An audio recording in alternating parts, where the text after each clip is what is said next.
Welcome judiciary aspirant इन Pahuja law academy. आज आप लोगों के लिए सुप्रीम कोर्ट के एक और जजमेंट को लेकर प्रेजेंट हुआ हूं जो जनवरी 2024 का है। इस केस का नाम Mamta Shailesh Chandra versus state of Uttarakhand का है। इस केस के माध्यम से माननीय सुप्रीम कोर्ट ने सीआरपीसी की धारा 482 जो हाई कोर्ट को इनहेरेंट पावर प्रोवाइड कराता है, और अगर यह जो वर्तमान अधिनियम बीएनएसएस में धारा 528 में दी गई है,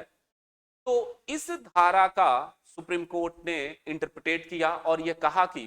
यदि एफआईआर को क्वेश करने के लिए कोई याचिका धारा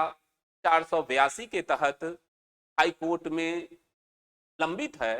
और इसी दौरान पुलिस आरोपी के विरुद्ध चार्जशीट फाइल कर देती है, तो इसका यह अर्थ नहीं लगाया जाना चाहिए कि हाई कोर्ट को वह पावर अब समाप्त हो गया है। हाई कोर्ट अपने अंतर्निहित शक्ति का प्रयोग करते हुए भले ही चार्जशीट पुलिस मजिस्ट्रेट के वहां पेश कर चुकी है, तो भी हाई कोर्ट उस एफआईआर पर अपने शक्ति का अंतर्निहित शक्ति का प्रयोग करके उसे खारिज कर सकता है। इस केस में अभियुक्त के ऊपर 420, 409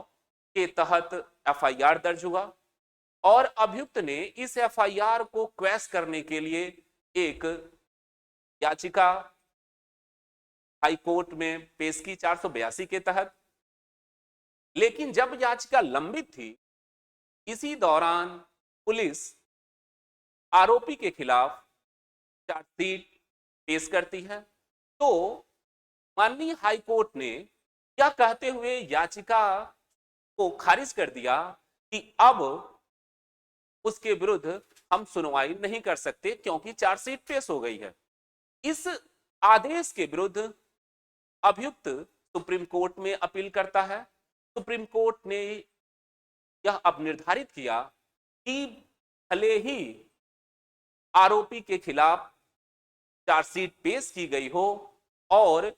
एफआईआर के क्वेश करने का आवेदन लंबित हो, तब भी हाई कोर्ट अपने अंतर्निहित शक्ति का प्रयोग करते हुए उस एफआईआर को क्वेश कर सकता है और यह कहना कि अब अभियुक्त के खिलाफ चार्जशीट पेश हो गई है तो वह सुनवाई करने योग्य नहीं है, उस पर अंतर्निहित शक्ति का प्रयोग नहीं किया जा सकता और